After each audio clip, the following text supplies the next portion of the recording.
Hello बच्चों, स्वागत है आपका हमारे यूट्यूब चैनल पर। टेम्परेचर हमारा बहुत ही इंपॉर्टेंट टॉपिक है क्योंकि इससे रिलेटेड क्वेश्चन कंपटीशन एग्जाम में, ठीक है, आपकी नीट के एग्जाम में, आईआईटी में, सब में पूछे जाते हैं। तो अब हम देखेंगे कि टेम्परेचर क्या है। तो देखो, आप भी जानते हो कि आपके पास यदि दो वस्तु है, एक वस्तु हमने ये ले ली ए और एक वस्तु हमने ये ले ली बी। पहले हमने इस वस्तु को छुआ ए को, फिर हमने बी को छुआ, तो हमने देखा कि ए वस्तु थोड़ी गर्म लग रही है और बी वस्तु इसकी तुलना में ठंडी लग रही है। इसका मतलब दोनों में किसका डिफरेंस है? ताप का। किसका डिफरेंस है? ताप का। तो ताप क्या हो गया? किसी भी वस्तु के गर्मपन और ठंडेपन की एक माप हो गई कि जिससे हम ये बता रहे हैं कि कोई वस्तु गर्म है या ठंडी। क्योंकि यदि मैं आपको केवल एक वस्तु दूँ, मैं आपसे कहूँ कि केवल आपको बी का टेम्परेचर बताना है, तो क्या आप छू के बता सकते हो? क्या नहीं बता सकते ना। जब तक आपको तुलना के लिए कोई दूसरी वस्तु मैं नहीं दूँ, तब तक आप ये नहीं कह सकते कि ये वस्तु गर्म है या ठंडी है, ठीक है। तो बस ताप क्या हो गया? वस्तुओं के किसको बता रहा है? ये या तो गर्म होने को बता रहा है या ठंडे होने को बता रहा है। तो किसी वस्तु के गर्मपन और ठंडेपन की माप ही क्या होता है? हमारा ताप। या हम यूँ कह सकते हैं, एक परिभाषा और दे सकते हैं कि जो ताप है वो क्या होता है? दो वस्तुओं के बीच किसको बताता है? ऊष्मा के अंतर को। हम मान लो इसका ताप मान ले T1, इसका मान लेते हैं T2, और T1 हमारा बड़ा है T2 से, ठीक है। तो इसका ताप यदि ज़्यादा है और इसका ताप इसकी तुलना में कम है, तो आपको पता है हीट ट्रांसफ़र होगी A से B, होगी ना। हीट ट्रांसफ़र क्यों हो रही है? ताप के अंतर के कारण। यदि दोनों में ताप का अंतर नहीं होता, यदि मैं आपसे कहूँ कि A का ताप और B का ताप बराबर है, तो A वस्तु से B वस्तु में हीट का ट्रांसफ़र होगा क्या? कभी नहीं होगा, ठीक है। तो हम ये कह सकते हैं कि एक परिभाषा ये हो जाएगी इसकी कि ताप क्या है? किसी वस्तु का वह गुण है, वह गुण जो दो वस्तुओं के मध्य किसको बताएगा? ऊर्जा के अंतर को। दो वस्तुओं के मध्य ऊर्जा, यानी कि ऊर्जा किसके रूप में है? ऊष्मा के रूप में। तो ऊष्मा के अंतर को बताता है। तो कोई सी भी डेफिनेशन हम दे सकते हैं। चाहे तो हम कह सकते हैं कि किसी वस्तु के गर्मपन और ठंडेपन की माप क्या है? ताप। या हम कह सकते हैं कि वह गुण जो दो वस्तुओं के मध्य ऊष्मा के अंतर को बताता है। नेक्स्ट पॉइंट है, आपको याद हो तो हमने मूल भौतिक राशि पढ़ी थी। तो ताप हमारी क्या है? मूल भौतिक राशि है। क्या है ताप? हमारी मूल भौतिक राशि है, ठीक है। मूल भौतिक राशि है, इसका मतलब इसका कोई ना कोई मात्रक होगा। तो ताप का मात्रक है केल्विन। ताप का जो मात्रक है वो क्या है? केल्विन। तो ताप का मात्रक केल्विन है। स्टैंडर्ड जो मात्रक है वो केल्विन है। इसके अलावा हम ताप को degree Celsius, degree Fahrenheit, rumour, Rankine, कई मापक्रमों में देखते हैं, लेकिन जो मेन मात्रक है वो इसका क्या है? केल्विन है, ठीक है। इसके अलावा अगला पॉइंट है, ताप हमारी अदिश राशि है। ताप हमारी कैसी राशि है? अदिश राशि है, यानी इसकी कोई दिशा नहीं होती। ये फ्लो जरूर हाई टू लो होती है, लेकिन इसकी कोई दिशा नहीं होती। नेक्स्ट है इसका कि अधिकतम जो ताप होता है हमारा, अधिकतम जो ताप होता है हमारा, वो प्रयोगों के द्वारा हमने लगभग 10⁸ तक प्राप्त कर लिया है। कितना केल्विन? 10⁸ केल्विन। क्योंकि सूर्य का ताप जो हमारा होता है वो होता है लगभग 10⁻7 केल्विन। सूर्य का जो ताप है वो कितना है? 10⁻7 केल्विन। और आपको पता है ये बहुत ही ज़्यादा है, फिर भी हमारे वैज्ञानिकों ने प्रयोगशाला में 10⁸ केल्विन ताप तक टेम्परेचर है उसको प्राप्त कर लिया है। और जो सबसे लोएस्ट टेम्परेचर हमारा होता है, जिसको हम कहेंगे परम शून्य ताप, क्या कहेंगे जिसको? परम शून्य ताप, वो है हमारा 0 केल्विन। तो 0 केल्विन हमारा सबसे न्यूनतम ताप है और 10⁸ हमारा सबसे अधिकतम ताप है। तो ध्यान रखेंगे कि न्यूनतम तापमान कितना प्राप्त कर लिया है हमने? 0 केल्विन। और अधिकतम तापमान जो हमने प्राप्त किया है वो है 10⁸ केल्विन। ये प्रयोगशालाओं में प्रयोगों द्वारा प्राप्त किया गया है, ठीक है। जनरली हम इतने टेम्परेचर को फील नहीं कर सकते। तो ये हमारे टेम्परेचर के बारे में कुछ बातें हो गई। अब देखिए, एक चीज़ और याद रखनी है कि यदि कोई वस्तु हमने ले रखी है, जैसे वस्तु ले ली और मैं इसके टेम्परेचर को बढ़ा रही हूँ, क्या बढ़ा रही हूँ? टेम्परेचर को बढ़ा रही हूँ। तो यदि इसकी अवस्था में परिवर्तन नहीं होता है, बहुत ही इंपॉर्टेंट पॉइंट है, ढंग से समझना। देखो, ये कोई वस्तु ले ली हमने एक ए, मैं इसके टेम्परेचर को बढ़ा रही हूँ। टेम्परेचर को बढ़ाऊंगी, कैसे बढ़ेगा टेम्परेचर? इसको ऊष्मा देंगे हम। क्या देंगे इसको? ऊष्मा। तो जब आप इसको ऊष्मा दोगे तो इसके टेम्परेचर में क्या होगी? वृद्धि। ठीक है, अब ऊष्मा देने पर यदि इसके टेम्परेचर में वृद्धि हो रही है तो आपको पता है वस्तु क्या हो जाएगी? गर्म। वस्तु क्या हो जाएगी? गर्म। लेकिन यदि मान लो आप इसको ऊष्मा दे रहे हो और इसकी अवस्था में परिवर्तन हो गया, क्या हो गया? इसकी अवस्था में परिवर्तन, तो ताप में वृद्धि नहीं होगी। ठीक है, तो यदि किसी वस्तु को ऊष्मा देने पर, यदि किसी वस्तु को ऊष्मा देने पर उसकी अवस्था में परिवर्तन हो जाए, तो ताप में वृद्धि नहीं होगी। ठीक है, लेकिन यदि वस्तु को ऊष्मा देने पर उसकी अवस्था में परिवर्तन नहीं हो, वस्तु जैसी है वैसी रहे, तो वस्तु का ताप बढ़ जाएगा, यानी वस्तु हमारी क्या हो जाएगी? गर्म हो जाएगी। ठीक है, क्या कह रहे हैं हम? देखो, हम कह रहे हैं कि कोई वस्तु है, उसको हमने क्या दी? ऊष्मा। क्या दी हमने? ऊष्मा।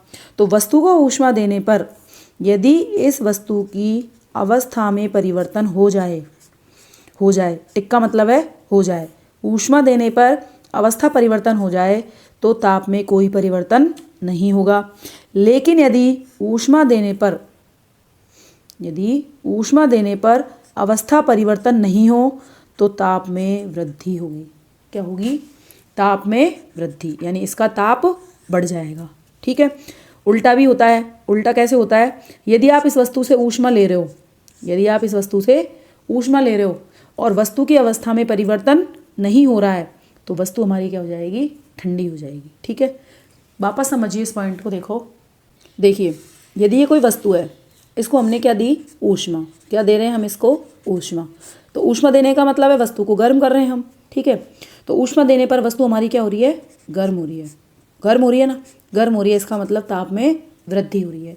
ऐसी स्थिति में वस्तु की अवस्था में कोई परिवर्तन नहीं होगा, अवस्था परिवर्तन 0। ठीक है, तो ऊष्मा दी, वस्तु गर्म हो गई, इसका मतलब वस्तु की अवस्था में कोई परिवर्तन नहीं होगा। अब मान लो आप इसको ऊष्मा दे रहे हो, क्या कर रहे हो? ऊष्मा दे रहे हो, और अवस्था में क्या हो रहा है? परिवर्तन, तो ताप में कोई चेंज नहीं आएगा, वस्तु के ताप में कोई परिवर्तन नहीं होगा, केवल उसकी अवस्था बदल जाएगी। अवस्था कैसे बदलेगी? ठोस से द्रव बन गया, द्रव से गैस बन गई।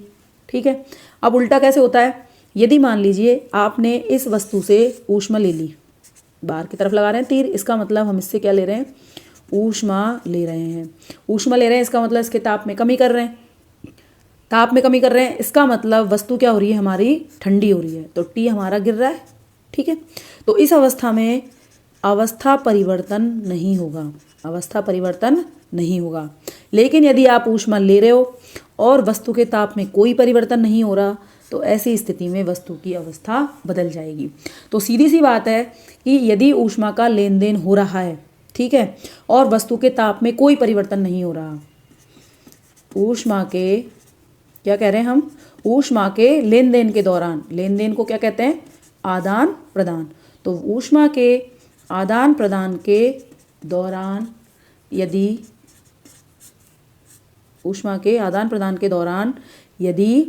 वस्तु का ताप नियत है,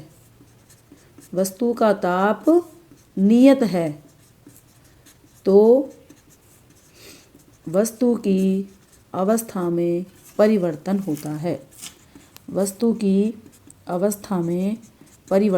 होता है। इंपॉर्टेंट पॉइंट है, अपनी कॉपी में इसको जरूर नोट कर लीजिएगा आप। ठीक है, तो अवस्था में परिवर्तन हो जाएगा। समझ में आ गया कि ऊष्मा का आदान प्रदान यदि हो रहा है और आदान प्रदान के दौरान यदि वस्तु का ताप नियत है तो वस्तु की अवस्था में परिवर्तन होता है, और यदि वस्तु का ताप नियत नहीं है तो अवस्था में कोई परिवर्तन नहीं होगा। इसका मतलब अवस्था परिवर्तन नहीं होगा जब वस्तु गर्म या ठंडी होगी। ठीक है, तो आपने ऊष्मा दी, वस्तु गर्म हो गई, वस्तु की अवस्था में कोई परिवर्तन नहीं हुआ। जैसे आप पानी को गर्म करने के लिए रखते हो, पानी है, हमने गर्म करने के लिए रखा, ठीक है, तो गर्म करने के लिए जब रखा तो क्या हो रहा है? इसके ताप में वृद्धि हो रही है। ठीक है, लेकिन आपको पता है कि 100 डिग्री पे ये क्या होता है? उबलता है, और उबलने के बाद भाप बनती है। इससे पहले तो इसके ताप में क्या होती है? वृद्धि होती है। तो ताप वृद्धि के दौरान क्या पानी भाप बन के उड़ जाता है क्या? नहीं उड़ता ना। इसका मतलब जब आप इसकी ऊष्मा दोगे तो इसके ताप में क्या होगी? वृद्धि होगी। तो इस तरह से ताप के बारे में ही हमारी मेन बात हो गई। ठीक है, दूसरी चीज़ ये ध्यान रखनी है, जैसे दो वस्तुएं, ये वस्तु ए और वस्तु बी, ठीक है, और यदि इन दोनों वस्तुओं के बीच ऊष्मा का आदान प्रदान नहीं हो, दोनों वस्तुओं के बीच क्या नहीं हो, ऊष्मा का आदान प्रदान, तो ये दोनों वस्तुएं हमारी तापीय साम्य में कहलाएंगी। क्या कहलाएंगी? तापीय साम्य में। ठीक है, इंपॉर्टेंट पॉइंट है। क्या कह रहे हैं हम? यदि दो वस्तुओं के मध्य ऊष्मा का आदान प्रदान नहीं हो तो ऐसी दोनों वस्तुएं तापीय साम्य में कहलाती हैं। और तापीय साम्य के दौरान इस वस्तु का ताप और इस वस्तु का ताप दोनों क्या होते हैं? हमारे बराबर होते हैं। तो हम ये कह सकते हैं कि यदि दो वस्तुओं का ताप समान है, यदि दो वस्तुओं का ताप समान है तो इस दौरान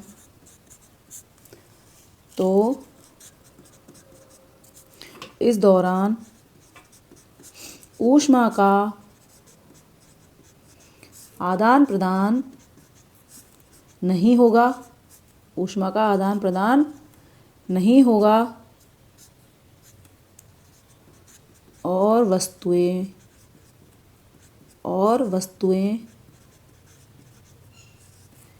तापीय साम्य में कहलाएंगी। वस्तु क्या कहलाएंगी? हमारी तापीय साम्य में कहलाएंगी। ठीक है, तो इस तरह से ये हमने ताप के बारे में मेन बात कर ली। ठीक है, अब देखो, कोई वस्तु गर्म है या ठंडी, ये तो हम छूकर बता सकते हैं, लेकिन क्या छूकर आप इसका ताप बता सकते हो कि इसका ताप 10 डिग्री सेल्सियस है या 15 केल्विन है या कुछ भी बता सकते हैं क्या? नहीं बता सकते ना। तो किसी भी वस्तु के ताप को मापने के लिए किसकी आवश्यकता हुई? उपकरण की आवश्यकता हुई। किसकी आवश्यकता हुई? उपकरण की। और ऐसे उपकरण को क्या कहते हैं हम? तापमापी। क्या कहते हैं? तापमापी। तो तापमापी क्या हो गए? ताप को मापने वाला उपकरण, यानी कि ताप का मापन करने वाले उपकरण क्या कहलाते हैं? हमारे तापमापी। सीधी सी परिभाषा है, ताप का मापन करने वाले उपकरण तापमापी कहलाते हैं।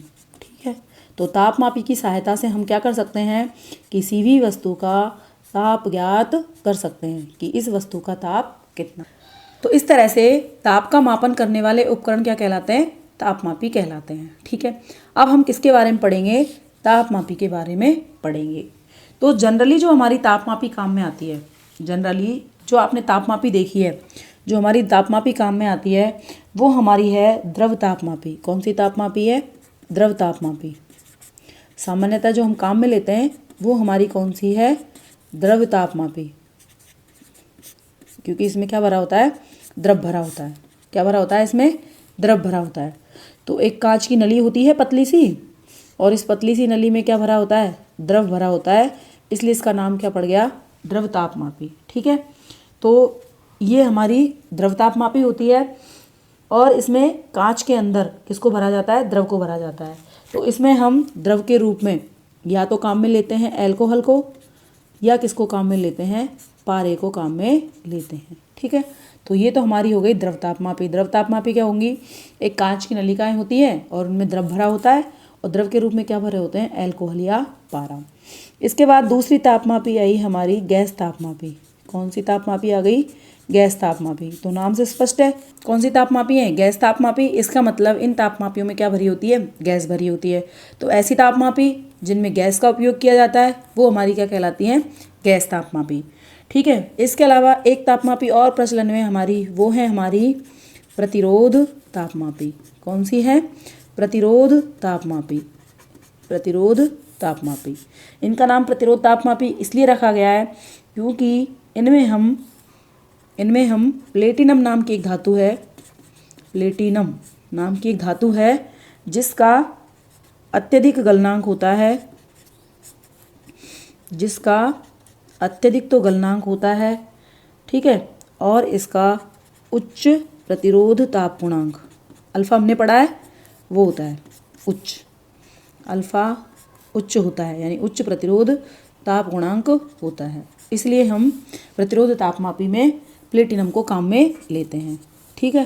तो प्लेटिनम इसमें इसलिए काम में आता है क्योंकि इसका गलनांक ज़्यादा होता है और इसका जो अल्फ़ा होता है वो अत्यधिक होता है, इस कारण हम इसको काम में लेते हैं। तो इस तरह से जो हमारी तापमापी है वो जनरली 3, अब तो और भी कई तापमापी है जिनका आविष्कार हो गया है, बाकी सामान्यतः इन 3 को काम में लिया जाता है। और जो हमारी लैब में होती है वो हमारी सामान्य तापमापी यानी द्रव तापमापी होती है, जिसमें हमारी इस घुंडी में क्या भरा होता है, पारा भरा होता है। तो ये तो हमारी हो गई तापमापी, ठीक है। अब जो तापमापी है उनसे भी हम अलग अलग तरह के पैमाने मापते हैं, यानी तापक्रम को मापने के अलग अलग पैमाने हैं। तापक्रम को मापने के जो हमारे पैमाने हैं वो अलग अलग हैं। जैसे आपको भी मैंने बताया था, डिग्री सेल्सियस, डिग्री फ़ारेनहाइट है, रूमर है, रैनकाइन है, और एक आप पढ़ते ही हो केल्विन, ठीक है। तो ये 4-5 पैमाने हैं जिनमें हम ताप को माप सकते हैं। तो इन सब तापमापियों में यानी कि सेल्सियस तापमापी, फ़ारेनहाइट तापमापी, रूमर, रैंकाइन और केल्विन तापमापी, इनको बनाने के लिए 2 आधार बिंदुओं की आवश्यकता हुई। किसकी आवश्यकता हुई? 2 आधार बिंदुओं की, कि किसको आधार माना जाए, ठीक है। तो हम इन दोनों आधार बिंदुओं के लिए 2 ऐसे स्थिर बिंदुओं को चुनते हैं। हम क्या करते हैं, ये 2 आधार बिंदुओं के लिए ऐसे 2 स्थिर बिंदुओं को चुनते हैं जिन्हें सरलता से प्राप्त कर सकें। क्या कर सके? जिन्हें सरलता से प्राप्त किया जा सके। तो जो 2 ये बिंदु हैं वो हम चुनते हैं। जो सबसे निम्न बिंदु होता है वो तो हम लेते हैं हिम बिंदु। हिम बिंदु क्या होता है जानते हो, आप सब ने पहले पढ़ रखा है। हिम बिंदु हमारा क्या होता है, देखो हिम बिंदु का मतलब है हिमांक, और हिमांक आप जानते ही हो, वह बिंदु यानी कि वह तापमान जिस पर हमारा पानी जम जाता है वो हमारा क्या कहलाता है, हिमांक। और जो दूसरा बिंदु होता है वो हमारा होता है भाप बिंदु। कौन सा बिंदु होता है? भाप बिंदु। और भाप बिंदु क्या होता है? क्वथनांक, यानी वह बिंदु जिस पर हमारा पानी उबलने लग जाए, ठीक है। तो 2 जो आधार बिंदु है वो कौन कौन से माने हमने? पहला माना है हिम बिंदु और दूसरा माना है हमने भाप बिंदु, ठीक है। तो ये जो सब तापमापी हम बनाएंगे उनमें हमारा जो नीचे का बिंदु होगा वो तो होगा हिम बिंदु, और जो ऊपर का बिंदु होगा वो होगा हमारा भाप बिंदु, ठीक है। तो इन दोनों को आधार मानकर हम तापमान की गणना करेंगे। अब देखिए, जैसे मान लो ये हमने एक पहली तापमापी बना ली, मतलब एक नली है कांच की, इसमें नीचे घुंडी होती है जिसमें पारा होता है, ठीक है। अब इसमें जो सबसे निम्न बिंदु होता है, जो सबसे नीचे का बिंदु होता है, इसको हमने भी नाम दिया था। ये कौन सा बिंदु होगा? हिम बिंदु। कौन सा बिंदु होगा? हिम बिंदु। और जो सबसे उच्चतम बिंदु होगा वो हमारा होगा भाप बिंदु। कौन सा होगा? भाप बिंदु। आप इसको हिमांक और इसको क्वथनांक कह सकते हैं। अब सबसे पहले बात आती है सेल्सियस पैमाने की। कौन से पैमाने की बात कर रहे हैं हम? सेल्सियस। सेल्सियस पैमाने की हम बात कर रहे हैं। तो सेल्सियस पैमाने में देखो, ये एक नलिका हो गई इसी की तरह, ठीक है। यहाँ पे घुंडी में पारा भरा होता है। इसका जो हिम बिंदु होता है वो होता है 0 डिग्री सेल्सियस। क्या होता है? 0 डिग्री सेल्सियस। और जो इसका भाप बिंदु होता है सबसे ऊपर, ये होता है 100 डिग्री सेल्सियस। यानी इसके बीच में कितने भाग हैं? 100 भाग हैं। इसके बीच में कितने भाग हैं? 100 भाग, ठीक है। और प्रत्येक भाग क्या कहलाएगा? 1 डिग्री सेल्सियस। समझ में आ गया?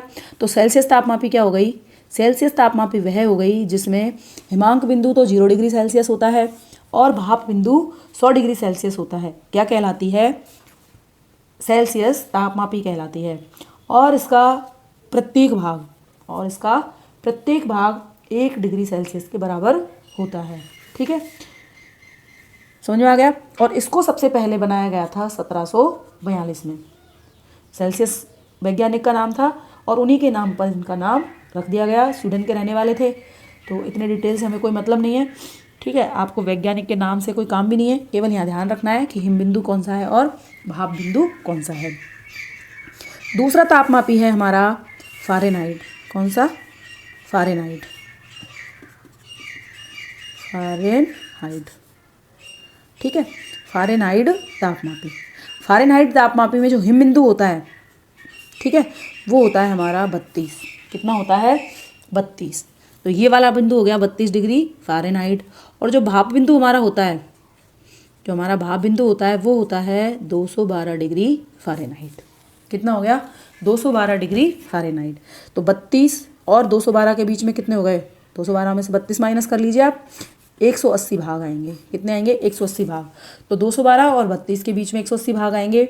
इसलिए ये जो तापमापी है इसका जो पैमाना होता है वो 180 बराबर भागों में बटा हुआ होता है। कितने भागों में बटा हुआ होता है 180 भागों में। तो फ़ारेनहाइट तापमापी क्या हो गए, ऐसे तापमापी जिसका हिमबिंदु 32 डिग्री फ़ारेनहाइट और भाप बिंदु 212 डिग्री फ़ारेनहाइट हो, वो हमारे क्या कहलाएंगे, फ़ारेनहाइट तापमापी। ठीक है। और इनकी खोज 1710 में की गई थी, जर्मनी के वैज्ञानिक थे फ़ारेनहाइट। ठीक है। और उन्हीं के नाम पर इनका नाम रख दिया गया फ़ारेनहाइट। अब इसमें जो एक भाग है वो हमारा क्या हो जाएगा 1 डिग्री फ़ारेनहाइट।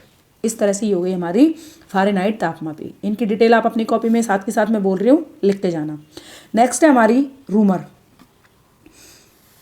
नेक्स्ट हमारी कौन सी है, रूमर।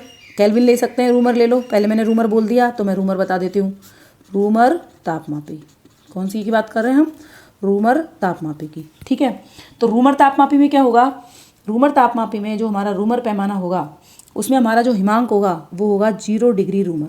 क्या होगा 0 डिग्री रूमर। ठीक है। और जो भाप बिंदु होगा वो हमारा होगा 80 डिग्री रूमर। इसका मतलब बीच में कितने भाग होंगे, 80 भाग होंगे। ठीक है। और प्रत्येक भाग कितने के बराबर होगा, 1 डिग्री रूमर के बराबर। ठीक है। तो ऐसी तापमापी जिसका हिमबिंदु 0 डिग्री रूमर हो और भाप बिंदु 80 डिग्री रूमर हो और बीच में कितने भाग हो, 80 भाग, तो वो हमारी कहलाती है रूमर तापमापी। ठीक है। नेक्स्ट है हमारी केल्विन तापमापी। नेक्स्ट हमारी कौन सी ले लेते हैं, केल्विन पैमाना भी तो है। केल्विन में आप नापते हो तो इसको केल्विन पैमाना कह सकते हैं या मैं सीधा केल्विन तापमापी कह दूँ। ठीक है। ये सारी हमारी द्रव तापमापी है, लेकिन मैं सेल्सियस, फ़ारेनहाइट, रूमर, केल्विन इस तरह से माप रही हूँ तो मैंने उसी हिसाब से इनके नाम लिख दिए। बाकी ये पैमाने हैं, सेल्सियस ताप पैमाना, फ़ारेनहाइट ताप पैमाना, रूमर ताप पैमाना, केल्विन ताप पैमाना। ठीक है। अब इसमें जो हमारा हिमबिंदु होता है, इसमें जो हमारा हिमबिंदु होता है वो होता है 273.15 केल्विन। कितना होता है 273.15 केल्विन। और जो भाप बिंदु होता है वो हमारा होता है 373.15 केल्विन। तो बीच में कितने भाग हो गए, बीच में हो गए हमारे 100 भाग। ठीक। और प्रत्येक भाग किसके बराबर होगा, 1 केल्विन के बराबर। तो ऐसी तापमापी जिसका हिमबिंदु हो 273.15 केल्विन और उच्च बिंदु हो 373.15 केल्विन, वो ताप पैमाना हमारा कहलाता है केल्विन ताप पैमाना। और मध्य में कितने भाग होते हैं, 100 भाग होते हैं। इसके अलावा हमारा एक ताप पैमाना और है रैंकाइन। सिलेबस में नहीं है लेकिन मैं थोड़ा सा वैसे ही बता देती हूँ आपको। एक ताप पैमाना हम और पढ़ते हैं जिसको कहते हैं हम रैंकाइन। और रैंकाइन में हमारा जो निम्नतम बिंदु होता है वो हमारा होता है 460। एक ताप पैमाना हम और पढ़ते हैं, कंपटीशन के हिसाब से ये बहुत इंपॉर्टेंट है, रैंकाइन। क्या कहते हैं, रैंकाइन। ठीक है। इसमें जो हमारा हिमबिंदु होता है वो हमारा होता है 460 रैंकाइन। और जो भाप बिंदु होता है, जो हमारा भाप बिंदु होता है वो होता है हमारा 672 रैंकाइन। कितना, 672 रैंकाइन। ठीक है। तो इस तरह से ये हमारी हो गई रैंकाइन तापमापी। ठीक। अब देखिए जो हमारे जनरली काम आती है वो है सेल्सियस, फ़ारेनहाइट और केल्विन। ये तीनों हमारे सबसे ज़्यादा काम आएगी। ठीक है। और इनसे रिलेटेड हमें क्वेश्चन भी पूछे जाएंगे, इनसे रिलेटेड हमसे क्वेश्चन भी पूछे जाएंगे। तो सबसे पहले ये देखो, इन सब तापमापियों में जो हिम बिंदु है वो जो हमने नीचे नीचे बनाया वो है। तो इसमें 0 डिग्री सेल्सियस है, इसमें 32 डिग्री फ़ारेनहाइट है, इसमें 0 डिग्री रूमर है, इसमें 273.15 है। इसका मतलब साफ साफ है कि 0 डिग्री सेल्सियस किसके बराबर है, 32 डिग्री फ़ारेनहाइट के। ठीक। और केल्विन में ये किसके बराबर है, 273.15 केल्विन। ठीक है। ये इंपॉर्टेंट चीज़ है कि जो नीचे वाला पैमाना है हिमबिंदु वो सबका बराबर है। यानी आप 0 डिग्री सेल्सियस तापमापी से माप रहे हो तो वही मान फ़ारेनहाइट तापमापी में आपको 32 डिग्री फ़ारेनहाइट मिलेगा। ठीक है। 32 डिग्री फ़ारेनहाइट मिलेगा। और केल्विन में कितना मिलेगा, वो 273.15 केल्विन। ठीक है। अब ये तो हमने 0 डिग्री के लिए देख लिया। अब हमसे कोई कह दे कि 40 डिग्री सेल्सियस है और आपको फ़ारेनहाइट में चेंज करना है, तो चेंज कैसे करेंगे वो देखेंगे हम। तो सबसे पहले मैं आपको जो चेंज कैसे करते हैं उसके लिए हम एक ग्राफ बनाते हैं। ग्राफ से बहुत ईजी है इसको समझना। हमने एक ग्राफ ले लिया, ये अब ये तो ग्राफ ही नहीं है, ये तो बिल्कुल ही खाली है, हमारा भी खाली है ना। तो हमने क्या किया, इस पे ले लिया डिग्री सेल्सियस को और इस पे ले लिया मैंने डिग्री फ़ारेनहाइट को। ठीक है, यहाँ से 0 शुरू कर दी और ये मान लो 100 पे यहाँ ख़त्म हो जाएगी। इसी तरह से यहाँ शुरू की तो यहाँ 32 बना दिया मैंने और यहाँ ऊपर जाते जाते ये बना दिया मैंने 212 फ़ारेनहाइट में। ठीक है, अब आपको पता है कि किसी भी वस्तु का ताप यदि 0 डिग्री सेल्सियस है तो फ़ारेनहाइट में कितना होगा, 32। ठीक है, तो ये ग्राफ हमारा 32 से शुरू हुआ और ये आएगा 212, इस तरह से बिल्कुल स्ट्रेट लाइन में। ठीक है, और ये यहाँ पे आएगा 100 डिग्री। ठीक, तो ये हमारा ग्राफ होता है, किसके बीच होता है, फ़ारेनहाइट और सेल्सियस के बीच में। ठीक है, देखिए ये 0 है तो 0 पे यदि आप डिग्री सेल्सियस देख रहे हो तो फ़ारेनहाइट में कितना हो जाएगा, 32। 100 देख रहे हो तो 100 के सापेक्ष कितना है, 212 है। समझ में आ गया। अब इस ग्राफ की सहायता से हम संबंध निकालेंगे। संबंध कैसे निकालेंगे, अगर मान लो मैं यहाँ पे कोई बिंदु ले लेती हूँ, यहाँ पे कोई बिंदु ले लूँ तो एक्स अक्ष पे उसका मान तो कितना होगा, सेल्सियस में, और वाई अक्ष पे उसका मान किस में होगा, फ़ारेनहाइट में होगा ना। आपने पढ़ा है अगर आप एक्स अक्ष पे लाइन डालोगे तो वो सेल्सियस में आएगी और वाई अक्ष पे यदि डालते हो तो वो किस में आएगी, फ़ारेनहाइट में आएगी। ठीक, आप देखिए हमारे पास 2 ट्राइंगल बन गए, एक ट्राइंगल तो ये रहा और एक ट्राइंगल ये रहा। ये 90 डिग्री है, ये थीटा है, तो दोनों ट्राइंगल हमारे क्या होंगे, समरूप होंगे। समरूप ट्राइंगल में आपको पता है कि भुजाओं को अनुपात के रूप में लिख सकते हो, यानी कि यहाँ से यहाँ तक की भुजा और उसके साथ ये वाली भुजा आ जाएगी और ये वाली भुजा के साथ ये वाली भुजा आ जाएगी। ठीक है, तो देखिए सबसे पहले मैं इसको लिख देती हूँ। तो अगर हम इसको लिखें तो ये कितना है, 212, ये कितना है, 100 है ना। इसके साथ बड़े वाले त्रिभुज के साथ बड़ी वाली भुजा आएगी तो ये कितना है, यहाँ पे यहाँ 212 है, यहाँ 32 था। एक्स अक्ष पे कितना है, ये 100 है और ये कितना है, 0 है ना। तो देखो जैसे मैं इस त्रिभुज का नाम दे देती हूँ, इसको मान लेते हैं बिंदु ए, बिंदु बी, बिंदु सी, बिंदु डी और बिंदु ई। मान लिया ये ट्राइंगल दोनों में कॉमन है, ये वाला एंगल, और ये दोनों में 90 है, तो दोनों त्रिभुज क्या हो गए, समरूप हो गए। समरूप हो गए तो दोनों त्रिभुजों की भुजाओं को अनुपात के रूप में लिखा जा सकता है। ठीक है, चलिए अब लिखते हैं। तो हम इस वाली त्रिभुज की ले लेते हैं ये वाली भुजा। तो जब आप इस त्रिभुज की ये वाली भुजा लोगे तो बड़े वाली त्रिभुज की ये वाली भुजा आएगी ना, क्योंकि ये भी परपेंडिकुलर है, ये भी परपेंडिकुलर है। तो इसका मतलब बी सी के साथ क्या लिखोगे आप, डी ई लिखोगे और ये हमारी बराबर होगी ए सी और बटे में ए ई। ठीक है, चलिए मान लिख दें, मान लिखते हैं। देखो बी सी की वैल्यू क्या है, बिंदु बी पे वैल्यू कितनी मानी हमने, फ़ारेनहाइट एफ। बी सी की वैल्यू लिख रहे हैं तो फ़ारेनहाइट आएगा ना एफ, और सी पे कितना है मान, 32 माइनस 32। ठीक, अपॉन डी ई, डी पे वैल्यू कितनी है, 212, ई पे कितनी है, 32 बराबर ए सी। ए से सी लिखना है तो सी पे वैल्यू कितनी है इसकी, बिंदु सी पे वैल्यू कितनी है, सी है ना, सी माइनस ए पे कितनी है, 0 अपॉन ए ई, ई पे कितनी है, 100, ए पे कितनी है, 0। ठीक है, तो f माइनस 32 अपॉन 212 माइनस 32 बराबर सी माइनस 0 बटे 100 माइनस 0। अगर आप इसको हल करते हो तो आपके पास आएगा f माइनस 32 बटे 180 बराबर सी बटे 100, यही आएगा। आगे हल कर लो, 0 से 0 कैंसिल हो गई, ये हमारा 5 टाइम कट गया, ये हमारा 9 टाइम, तो हमारे पास आ गया f माइनस 32 बटे 9 बराबर c बटे 5। तो ये हमारा f और c में रिलेशन आ गया सीधा ही। हम यहाँ c की वैल्यू रखेंगे जो भी हमको रखनी है, 40 डिग्री सेल्सियस दे रखी है तो 40, 50 दिया गया है तो 50, और उसको कन्वर्ट कर लेंगे किस में, फ़ारेनहाइट में। तो ये तो मैंने केवल आपको बताया है फ़ारेनहाइट और सेल्सियस के बीच का। यदि हमें सभी तापमानों के लिए, यदि हमें सभी ताप पैमानों के लिए क्या चाहिए, रिलेशन चाहिए, तो देखो क्या करेंगे।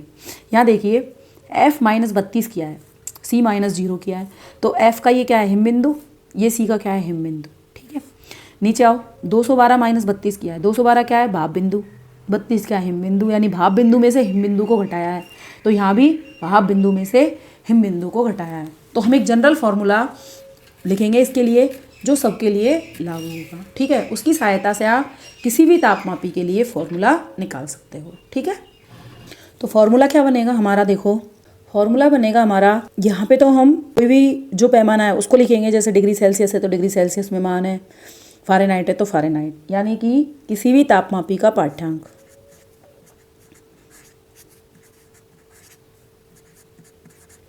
किसी भी ताप पैमाने पर पाठ्यांक, सी में होगा तो सी में, एफ में होगा तो एफ में, ठीक है। और इसमें से माइनस किया था हमने किसको, हिमबिंदु को, हिमांक को, ये हो गया हमारा माइनस हिमांक। और बटे में क्या लिखा था हमने यहाँ, भाप बिंदु, और इसमें से माइनस किसको किया था, वापस हिमांक को, ठीक है। और ये सब के लिए हमारा बराबर आएगा, तो हम कह सकते हैं सभी के लिए बराबर, सभी के लिए बराबर मान देगा, ठीक, यानी कि एक नियत हो गया। तो ये फॉर्मूला सबके लिए हो गया। अब अप्लाई करते हैं, देखो सबसे पहले चलते हैं सेल्सियस के पास। तो सी, सेल्सियस में हमारा हिमबिंदु था 0, कोई दिक्कत नहीं है, चलिए। भाप बिंदु कितना था 100 और हिमांक कितना था 0, बराबर। फ़ारेनहाइट में एफ, हिमबिंदु था 32 अपॉन भाप बिंदु 212, हिमबिंदु वापस से 32, 212 माइनस क्या हो गया 32। केल्विन पे चलेंगे तो के माइनस, हिमबिंदु था हमारा 273.15 और भाप बिंदु था हमारा 373.15 माइनस 273.15, ठीक है। रूमर का लिखेंगे तो r माइनस 0 और 80 माइनस 0, आप चाहो तो रैनकाइन का भी लिख सकते हो, ठीक। अब इसको सॉल्व कर लेते हैं। यहाँ तो क्या रहेगा, केवल c upon 100, f minus 32 upon, आपको पता है बीच में कितने भाग थे 180, या माइनस कर लीजिए 273.15 है तो हम इसको लगभग 273 मान लेते हैं कैलकुलेशन के हिसाब से, और डिफरेंस कितना आएगा इनका 100, ये हो गया r अपॉन 80। एक एक जीरो सबकी निकल गई, नीचे की संख्या 2 से डिवाइड हो रही है तो c upon 5, f minus 32 upon 9, k minus 273 upon 5 और r अपॉन 4, ठीक। इस तरह से ये हमारा एक जनरल फार्मूला हो गया। अब जिसमें भी आपको वैल्यू निकालनी है उसमें आप वैल्यू पुट करके निकाल सकते हो, ठीक। जैसे यदि आपसे कह दिया जाए, जैसे यदि आपसे कह दिया जाए कि जो मनुष्य होता है उसके शरीर का टेम्परेचर कितना होता है, आपको पता है 98.4 डिग्री फ़ारेनहाइट होता है, और सेल्सियस में कितना होता है, सेल्सियस में कितना होता है आप सब जानते हो, लगभग 37 डिग्री सेल्सियस होता है, ठीक। अब किसी को भी बदल लीजिए, मान लो हमको दिया गया है C बराबर 37 डिग्री सेल्सियस, और हमसे कहा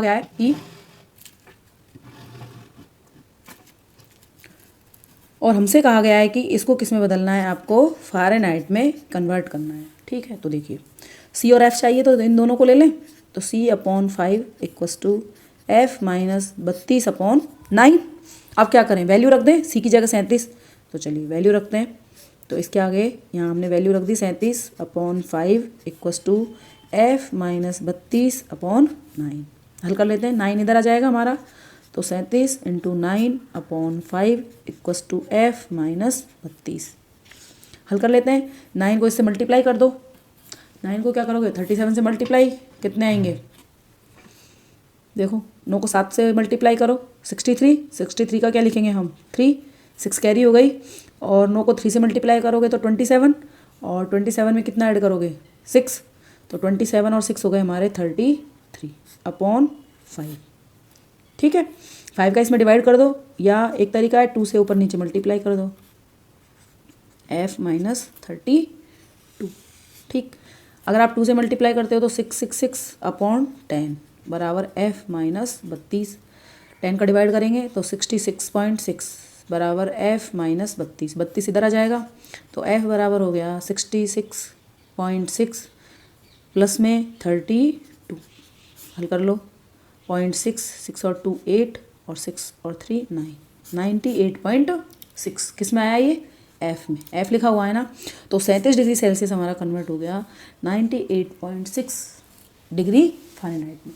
तो इस तरह से हम किसी को भी किसी में कन्वर्ट कर सकते हैं, मतलब डिग्री सेल्सियस को फ़ारेनहाइट में, या जिस किसी में भी आप कन्वर्ट करना चाहो उसमें आप कन्वर्ट कर सकते हो। इसके अलावा एक क्वेश्चन और है, देखो एक प्रश्न और है। प्रश्न क्या है देखिए, प्रश्न है हमारे पास कि उस ताप का मान ज्ञात कीजिए, उस ताप का मान ज्ञात करो जिस पर डिग्री सेल्सियस और डिग्री फ़ारेनहाइट दोनों क्या हो जाएं, बराबर हो जाएं। क्या करना है, दोनों को बराबर करना है। ठीक है, तो हमने देखो फॉर्मूले में हमारे सी और एफ वाला ही है, तो C/5 बराबर F माइनस 32/9। क्या करना है, C और F को बराबर कर देते हैं। C/5 बराबर F की जगह भी C लिख देते हैं अपॉन 9। सॉल्व कर लेते हैं, ये इधर मल्टीप्लाई हो गया, ये इधर मल्टीप्लाई हो जाएगा 5C minus 32 into 5, 9C minus 5C equals to 5 को आप 32 से मल्टीप्लाई करोगे तो आपके पास आएगा 160। 9 में से 5 जाएंगे 4C इक्वस टू 160, तो C इक्वस टू 160/4, 4 का डिवाइड करो 40।